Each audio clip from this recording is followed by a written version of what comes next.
நீர்கொழும்பு சிறைச்சாலையில் மோதலை தொடங்கிய பாதாள உலகக்குழு உறுப்பினர் கெசல்பத்ர பத்மேவின் மிக நெருங்கிய நண்பரான கட்டுவெல்லகம சுரேஷ் பூசா சிறையில் அடைப்பு. உயிர்த்த ஞாயிறு குண்டு தாக்குதலின் பின்னணியில் கோட்டாபய ராஜபக்ச இருப்பது உறுதி, நீதிமன்றத்திற்கு தெரிவித்த சட்டமாதிபர் திணைக்களம். இனிய பாரதி, பிள்ளையான் மற்றும் அசாத் மௌலானாவோடு கோட்டா எடுத்துக்கொண்ட புகைப்படத்தை வெளியிட்டதால் பெரும் அதிர்வலைகள். பாதாள உலகக்குழு உறுப்பினருக்கு கடவுச்சீட்டை வழங்கியதாக தெரிவித்து குடிவரவு மற்றும் குடியகல்வு திணைக்களத்தின் பிரதி கட்டுப்பாட்டாளர் அதிரடி கைது. நீர்கொழும்பு சிறைச்சாலைக்குள் இடம்பெற்ற மிக மோசமான சம்பவங்கள்.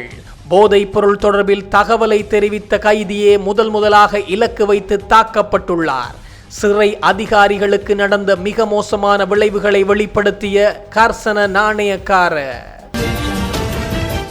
சிறையில் உள்ள கைதிகளை மனிதாபிமானமாக நடத்துங்கள், அவர்களுக்கு அத்தனை வசதிகளையும் செய்து கொடுங்கள். அது இல்லாததாலேயே இந்த கலவரம் வெடித்துள்ளது. கைதிகளுக்காக களமிறங்கிய உதய கம்மன்வல. உயிர்த்த ஞாயிறு தாக்குதல்கள் தொடர்பான விசாரணைகள் ஒரு பகுதியாக பயங்கரவாத தடுப்புச் சட்டத்தின் கீழ் தான் கைது செய்யப்படுவதை தடுக்குமாறு கோரி முன்னாள் ஜனாதிபதி கோட்டாபய ராஜபக்ச மேல்முறையீட்டு நீதிமன்றத்தில் தாக்கல் செய்த மனு இன்றைய தினம் மீண்டும் விசாரணைக்கு எடுத்துக் கொள்ளப்பட்டுள்ளது. தன்னை கைது செய்வதற்காக நடவடிக்கையை அசாத் மௌலானா என்ற ஒருவர் அளித்த வாக்குமூலத்தின் அடிப்படையில் எடுக்கப்பட்டதாக குறிப்பிட்ட கோட்டாபய ராஜபக்ச அந்த அசாத் மௌலானாவுடன் தனக்கு எந்த தொடர்பும் இல்லை என்றும் அவரை தனக்கு தெரியாது என்றும் தனது மனுவில் தெரிவித்துள்ளார். இந்த வழக்கில் சட்டமாதிபர் திணைக்களத்தின் சார்பில் முன்னிலையான மேலதிக மன்றாடியார் நாயகம் முன்னாள் ஜனாதிபதி கோட்டாபய ராஜபக்ச தனது மனுவில் முன்வைத்திருந்த கூற்று உண்மைகளுக்கு முரணானது என்றும் நீதிமன்றத்தில் தெரிவித்துள்ளார். கோட்டாபய ராஜபக்ச மற்றும் அசாத் மௌலானா ஒன்றாக இருக்கும் புகைப்படத்தை நீதிமன்றத்தில் சமர்ப்பித்த மேலதிக மன்றாடியார் நாயகம் இனிய பாரதி என்ற மற்றும் ஒரு நபர் வழங்கிய வாக்குமூலத்தின் அடிப்படையில் இந்த புகைப்படத்தின் பின்னால் உள்ள உண்மைகளை வெளிப்படுத்தியுள்ளார். அதன்படி உயிர்த்த ஞாயிறு குண்டு தாக்குதல்களுக்கு முந்தைய ஒரு நாளில் இனிய பாரதி என்ற நபருக்கு கபில ஹெண்டவிதாரனவிடமிருந்து ஒரு தொலைபேசி அழைப்பு வந்துள்ளது. இனிய பாரதி என்பவர் கருணா மற்றும் பிள்ளையானோடு மிக நெருக்கமான தொடர்பு நிலையிலிருந்து பல கொலைகளுக்கு உடந்தையாக இருந்து தற்போது கைது செய்யப்பட்டு சிறையில் உள்ளார். கபில ஹெண்டவிதாரண என்ற நபர் மிரிகானாவில் உள்ள கோட்டாபய ராஜபக்சவின் இல்லத்திற்கு வருமாறு இனிய பாரதிக்கு தொலைபேசி வாயிலாக தெரிவித்துள்ளார். அந்த அழைப்பை பெற்றதும் இனிய பாரதி திருக்கோவிலிருந்து முன்னாள் ஜனாதிபதி கோட்டாபய ராஜபக்சவின் மிரிகானா இல்லத்திற்கு புறப்பட்டு சென்றுள்ளார். கோட்டாபயவின் இல்லத்திற்கு அவர் சென்றடைந்த போது அசாத் மௌலானா ஏற்கனவே அங்கு வந்தார். அவருடன் மேலும் பலர் கூடியிருந்தனர்.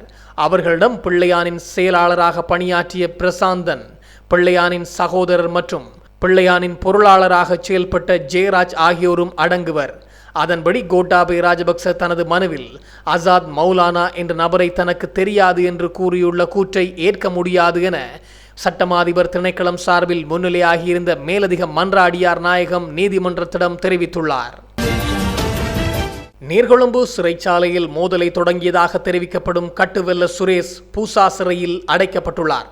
பாதாள உலக கும்பல் உறுப்பினர் கெசல்பத்ர பத்மேவுக்கு நெருக்கமானவர் என தெரிவிக்கப்படும் கட்டுவெல்லகம சுரேஷ் மீது கூர்மையான ஆயுதங்களால் தாக்குதல், கொள்ளை, போதைப் பொருள் வைத்திருத்தல் மற்றும் விற்பனை செய்தல் ஆகிய குற்றச்சாட்டுகள் சுமத்தப்பட்டுள்ளன. 2016 ஆண்டில் நாரம் மலை பகுதியிலுள்ள ஒரு கோவிலில் துறவி மற்றும் அவரது உதவியாளரை தாக்கியதாக, பொருட்களுக்கு சேதம் விளைவித்ததாகவும் அவர் மீது குற்றம் சுமத்தப்பட்டுள்ளது. அவர் மீதான வழக்கு நீர்கொழும்பு உயர் நீதிமன்றத்தில் நிலுவையில் உள்ளது. அத்தோடு அவர் தற்போது நீர்கொழும்பு நீதவான் நீதிமன்றத்தில் உள்ள ஒரு வழக்கு தொடர்பாக சிறையில் உள்ளார். நீர்கொழும்பு சிறையில் 2400க்கும் மேற்பட்ட குறுகிய கால கைதிகள் மற்றும் விசாரணை கைதிகள் தடுத்து வைக்கப்பட்டுள்ளனர். மேலும் பல்வேறு குற்ற கும்பல்களில் ஈடுபட்டுள்ள 26 பாதாள உலக உறுப்பினர்களும் இருப்பதாக தெரிய வந்துள்ளது. இருப்பினும் நேற்று மற்றும் முந்தைய நாள் நீர்கொழும்பு சிறையில் நடந்த மோதல்களில் 7 அதிகாரிகள் உட்பட 26 பேர் உயிரிழந்துள்ளனர். அவர்களில் 20 பேர் ஆபத்தான நிலையில் கொழும்பு தேசிய மருத்துவமனையில் சேர்க்கப்பட்டுள்ளனர். இதற்கிடையில் இன்று காலையளவில் இராணுவம் உள்ளிட்ட பாதுகாப்பு படைகள் சிறைச்சாலைக்கு உள்ளேயும் அதை சுற்றியும் பாதுகாப்பை உறுதிப்படுத்தியுள்ளமை குறிப்பிடத்தக்கது. நீர்கொழும்பு சிறைச்சாலையில் மோதலை தொடங்கிய கைதிகள் ஆயுதங்களை பெற்று இரும்பு கதவை உடைத்துக்கொண்டு தப்பிச் செல்ல முற்பட்டதாக நீதி அமைச்சரும் சட்டத்தரணியுமான ஹர்சன நாணயக்கார நாடாளுமன்றத்தில் தெரிவித்துள்ளார். அரசாங்கம் இந்த மோதலை ஒருபோதும் குறைத்து மதிப்பிடவில்லை என்று கூறிய அமைச்சர், சிறைக்குள் போதைப் பொருள் மற்றும் சட்டவிரோத பொருட்களை கொண்டு வரும் வழிமுறைகளை சீர்குலைப்பதே இந்த மோதலில் ஈடுபட்டவர்களின் நோக்கம் என்றும் மேலும் கூறியுள்ளார். ஆயுதமற்ற 2 அதிகாரிகள் தாக்கப்பட்டுள்ளதாகவும் அவர்களை மீட்பதற்காக மற்ற அதிகாரிகள் சம்பவ இடத்திற்கு சென்றதாகவும் அமைச்சர் மேலும் தெரிவித்துள்ளார். மேலும் பெரும்பாலான அதிகாரிகள் செங்கல்கள் மற்றும் தடிகளால் கடுமையாக தாக்கப்பட்டதில் உயிரிழந்துள்ளார்கள் என்றும் குறிப்பிட்டுள்ளார். இது தொடர்பில் மேலும் கருத்து வெளியிட்ட அவர், நீர்கொழும்பு சிறை விவகாரம் குறித்து விசாரிக்க அமைச்சரவையினூடாக சிறப்பு விசாரணை குழு அமைக்கப்பட்டுள்ளது. இது குறித்து நாளை சிறை உத்தியோகத்தர்களுக்கும் அழைப்பும் விடுவிக்கப்படும். அரசாங்கம் என்ற வகையில் முழு பொறுப்பையும் நாங்கள் ஏற்றுக்கொள்கின்றோம். சிறைக்குள் போதைப் பொருளுக்கு அடிமையானவர்கள் இருந்துள்ளனர். அவர்களை இந்த தாக்குதலை ஆரம்பித்துள்ளனர். இந்த இடத்தில் கைதி எனவும் அதிகாரி என்றும் தனித்தனியே மதிப்பு வழங்க முடியாது. உயிரை பாதுகாப்பதே எங்கள் நடவடிக்கையாக இருந்தது. எங்களுக்கு தகவல் வழங்கிய கைதியே முதலில் பாதிக்கப்பட்டுள்ளார். முதலில் அவரே தாக்கப்பட்டுள்ளார். உணவு, தங்குமிடம் பிரச்சினை என சிலர் இதனை திரிவுபடுத்துகின்றனர். மனிதாபிமானமற்ற முறையில் அதிகாரிகள் மீது தாக்குதல் நடத்தப்பட்டுள்ளது. கைதிகளின் கைகளுக்கு ஆயுதங்கள் எப்படி சென்றது என்பது குறித்து தற்போது விசாரணைகள் ஆரம்பமாகியுள்ளதாகவும் ஹர்சன நாணயக்கார சுட்டிக்காட்டியுள்ளார். இலங்கையை உலுக்கிய நீர்கொழும்பு சிறை கலவரத்தில் உயிரிழந்த 7 அதிகாரிகளின் புகைப்படங்கள் வெளியாகியுள்ளது.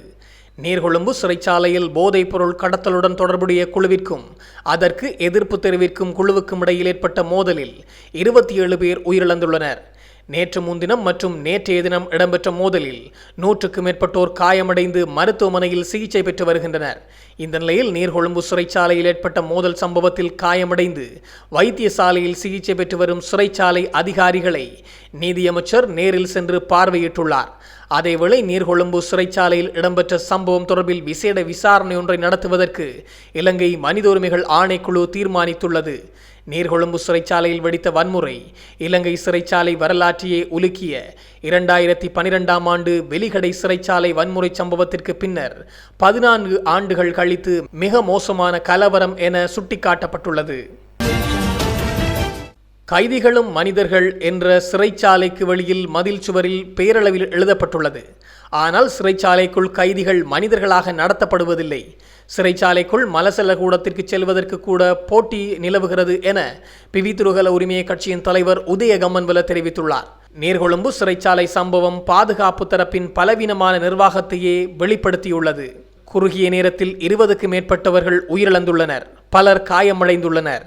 சிறைக்குள் வெளியில் வராத பல கசப்பான சம்பவங்கள் இடம்பெறுகின்றன. சிறைக்கு வெளியில் மதில் சுவரில் சிறை கைதிகளும் மனிதர்கள் என்று பெயரளவில் எழுதப்பட்டுள்ளது. ஆனால் சிறைச்சாலைக்குள் கைதிகள் மனிதர்களாக நடத்தப்படுவதில்லை. சிறைச்சாலைக்குள் பாரிய இடநெரிசல் காணப்படுகிறது. அத்தியாவசிய தேவைகளை கூட நிறைவேற்றுவதற்கு கைதிகளுக்கு போதுமான வசதிகள் இல்லை. மலசல கூடத்திற்கு செல்வதற்கும் கைதிகள் மத்தியில் போட்டி நிலவுகின்றது. சிறைச்சாலைக்குள் நிலவும் நெரிசல் நிலைமையும் இவ்வாறான மோதலுக்கு ஒரு காரணியாக அமைந்துள்ளது. ஆகவே கைதிகளின் எண்ணிக்கை மற்றும் பௌதிக வளங்களை முகாமைத்துவம் செய்வதற்குரிய நடவடிக்கைகளை அரசாங்கம் விரைவாக எடுக்க வேண்டுமென உதயகமன்வல சுட்டிக்காட்டியுள்ளார். பாதாள உலகக்குழு உறுப்பினர்களுக்கு கடவுச்சீட்டு வழங்கிய குடிவரவு மற்றும் குடியகல்வு திணைக்களத்தின் பிரதி கட்டுப்பாட்டாளர் கைது செய்யப்பட்டுள்ளார். ஒழுங்கமைக்கப்பட்ட குற்ற கும்பலின் உறுப்பினர் ஒருவரின் புகைப்படத்திற்கு மற்றொரு நபரின் தனிப்பட்ட விவரங்களை சேர்த்து சமர்ப்பிக்கப்பட்ட விண்ணப்பத்தை உரிய சோதனையின்றி ஏற்றுக்கொண்டு கடவுச்சீட்டு வழங்கிய குற்றச்சாட்டில் குடிவரவு மற்றும் குடியகல்வு திணைக்களத்தின் பிரதி கட்டுப்பாட்டாளர் கயநாத் பிரசங்க என்பவரை கொழும்பு குற்றத்தடுப்பு பிரிவினர் கைது செய்துள்ளனர்.